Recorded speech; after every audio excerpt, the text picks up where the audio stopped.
Hello Scorpio, kumusta kayo? Tignan natin kung anong intention ng tao nasa isip mo. Scorpio, ano bang hidden intention ng tao nasa isip mo?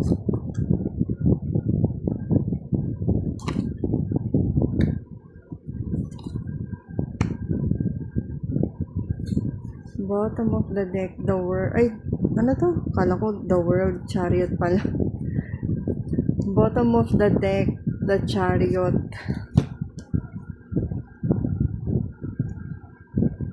Gusto mo bang mag-travel? Scorpio. Tingnan natin ang hidden intention ng tao na to.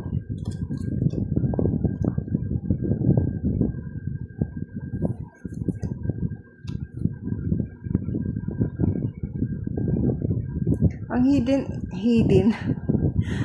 ang hidden intention nitong tao na to ay i-reject ka, Scorpio. Meron siyang resentment na nararamdaman sa'yo. Yun yung napipick up ko dito sa devil energy. Hindi niya nire-reveal yung truth sa kanya. Tinatago niya. Half lang yung pinapakita niya sa'yo. Marami siyang intrusive thoughts about you. And ang gusto niya, maramdaman mo na rejected ka. So, ano yung advice para sa'yo? Napaka-direct nitong message mo, Scorpio.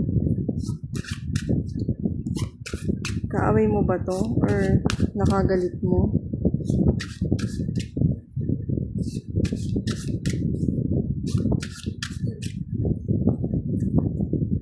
Alam mo, yung isa pang napipick up ko, yung iba sa inyo, baka tutuksoin kayo nitong tao na to, tapos yung ending, ire-reject kayo. So, mag-ingat kayo ha. Baka naglalaro lang tong tao na to.